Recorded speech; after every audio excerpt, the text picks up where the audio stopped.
Os gestores municipais, sejam eles reeleitos ou os novos gestores, vão enfrentar muitos desafios neste ano. Mas nós precisamos focar são nas soluções. Quem vai conversar conosco hoje é Marisa Paulo Bragança.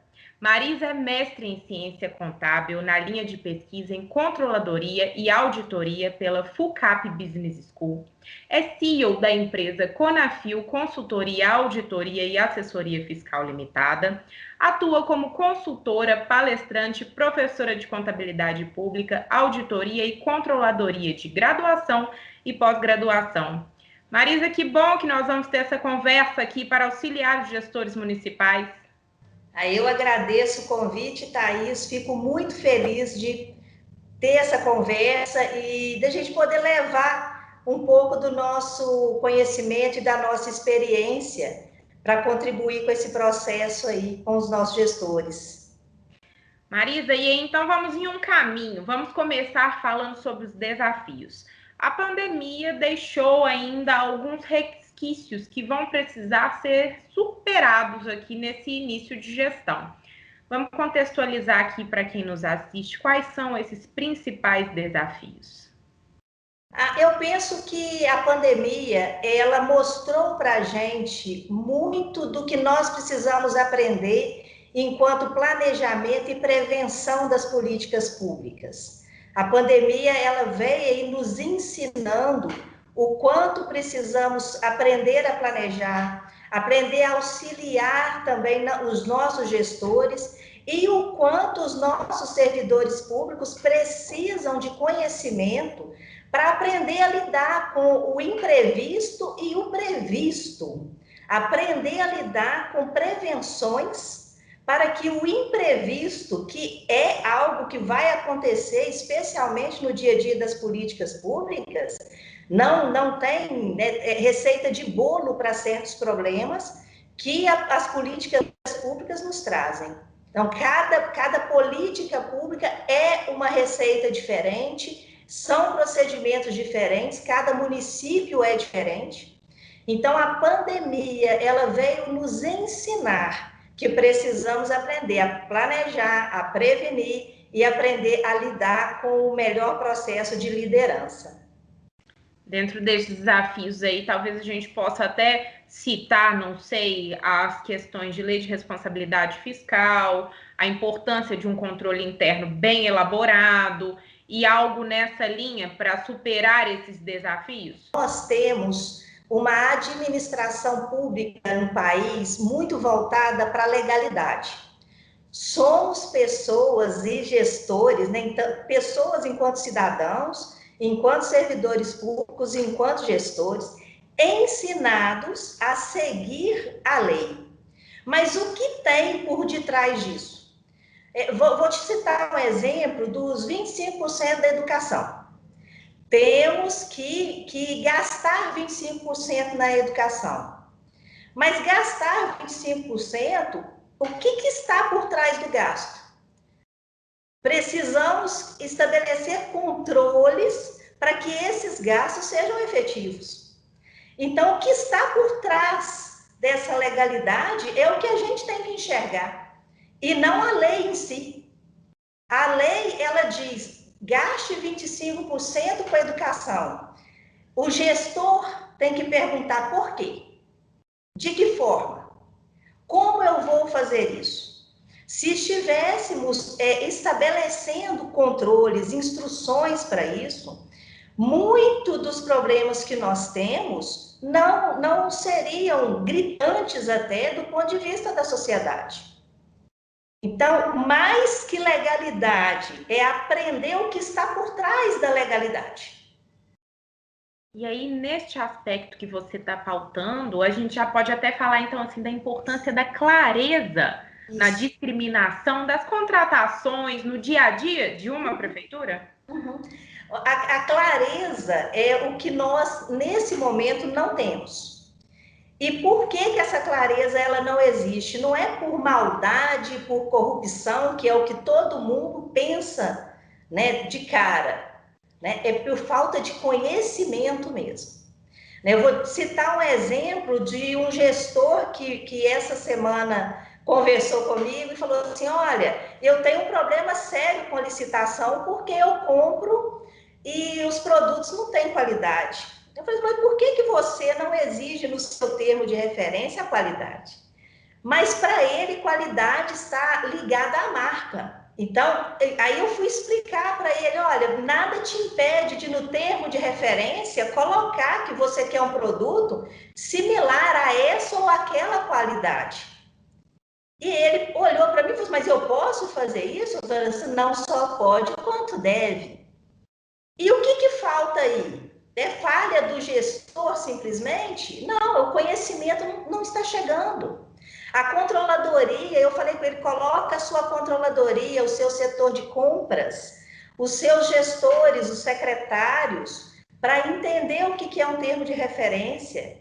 E aí eu conversando com ele, ele falou assim, não, é isso que precisa ser feito mesmo. Então, não se trata, né, da corrupção porque eu sou desonesto, se trata muito da falta de conhecimento do que precisa ser feito de fato.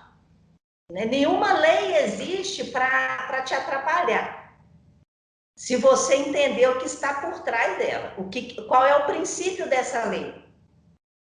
Então, assim, Marisa, a gente falando aqui dessa importância da capacitação, e eu concordo em número, gênero e grau com você sobre isso, não só na vida pública, mas para a gente, para a vida. Informação é tudo, né? Uhum. E aí, quando a gente fala isso, a gente poderia assim, citar que neste processo que nós vivemos, um 2020 conturbado e um 2021 que vai ter mais fiscalização, porque no ano passado houve um afrouxamento por causa da pandemia, a gente poderia falar assim com o gestor, olha, fique atento sobre essa e essa questão, capacite o seu pessoal sobre essa e essa questão. Quais seriam essas questões que eles precisam ter mais atenção nesse ano? Mais atenção nos processos de compras, em qualquer área de compra. Nós precisamos formar compradores públicos, formar controladores públicos que vão de verdade aprender a orientar para fiscalizar. E não fiscalizar para punir. É orientar para fiscalizar, para que o processo seja eficiente. Então, ao que você, gestor, precisa realmente estar atento? Olha, o seu setor de compras, o seu setor de controle, o seu setor de licitação, eles estão convergindo no mesmo processo? Eles conversam? Eles orientam quem está requisitando aquele produto, a forma correta de se pedir esse produto? De se pedir esse serviço? Porque a lei diz o que precisa ser feito. Só que a lei ela é estabelecida em cima de princípios. Gestor que não entendeu o princípio, o comprador público, o controlador, ou o contador, qualquer profissional que não entendeu o princípio da lei, não vai conseguir gerir bem nenhum recurso. Então, eu tenho que seguir cegamente o que diz a lei. A lei tem princípios por trás que vão dizer os caminhos. E é essa percepção, né? É essa análise que precisa ser feita para que o gestor realmente consiga andar. Porque os processos estão tumultuados. Todos os municípios que você chegar, os processos estão tumultuados. Mas sabe o que não tem lá, Thaís? Planejadores. Planejamento é tudo e capacitação. Exato. Marisa, você tocou em um ponto que nós acreditamos, né? Afinal, não somos só um Instituto de Cidadania e da Transparência, mas temos aqui também parceiros como o CONAS, entre outras instituições que defendem o controle como uma ferramenta de auxílio do gestor público. Eu mesma tive a experiência de viajar muito pelo estado de Minas Gerais e a gente encontra uma diversidade incrível, né? Do norte ao sul parece que você está em países diferentes, praticamente. A gente sabe que alguns municípios do nosso estado não conseguem ter ali uma controladoria bem estruturada, que falta, justamente pelo que você falou, pela capacitação e às vezes até por equipe mesmo, que as macrofunções estejam ali bem estabelecidas e divididas. Mas a gente tem que trabalhar com o que tem. Sim. Qual é a sua mensagem neste sentido? Olha, gestor, o controle vai te auxiliar como dentro da sua realidade? Controle vai permitir segurança para o gestor. Né? Isso é muito mais que auxiliar, ele vai permitir segurança. O que precisa ser entendido é que o controle não é uma pessoa.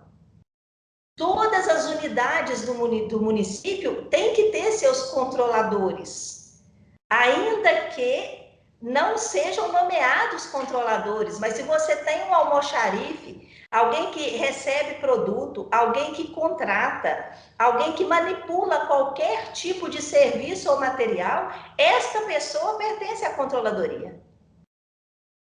Então, qual que é a grande questão deles? Olha, comece realmente a estabelecer um plano de capacitação. Né? Nós temos pessoas muito boas dentro dos municípios, temos municípios com 5 mil habitantes, com 3 mil habitantes, com 400 mil, mas se você for em todos, a realidade é a mesma. Os municípios não têm um plano de capacitação. Então, a controladoria, ela não vai, de forma alguma, engessar a vida do gestor. Mas é a visão que se tem. Não, se eu colocar isso aqui na controladoria, não vai funcionar. Realmente não vai funcionar, porque o seu controlador não tem um plano de capacitação. Né? A primeira formação que ele precisa ter é como pessoa. Ele precisa conhecer como ele transmite para o outro a informação. Ele precisa transmitir de forma correta como ele monitora o serviço do outro. Ninguém gosta de ser monitorado. Então, se esse controlador ele não for agir com a diplomacia para isso, e isso é uma habilidade que precisa realmente ir para uma capacitação. De forma que, então, que eu acho que vai ser o gancho perfeito. Muito bom aqui o nosso bate-papo, tenho certeza que vai auxiliar muito a vida do gestor público. Para a gente fechar, nesse espírito, eu começo uma frase e você finaliza para a gente, pode ser? Pode ser. A educação é uma ferramenta? De fundamental importância, porém a educação começa com o que você sente. Ela não é um banco de escola. A educação é aquilo que você sente e está para fazer como pessoa no mundo. É assim que a educação começa. Muito obrigada, Marisa, por sua participação. Eu que agradeço, tá? E espero aí, né, que os gestores do nosso país estejam prontos para capacitar todos os nossos servidores. O programa de hoje fica por aqui. Dúvidas, sugestões, você já sabe. Envie para comunicação@ibct.org.br. Acesse nosso site, conheça nossas redes, nós temos muito conteúdo para poder te auxiliar aí no dia a dia da sua gestão. Até lá!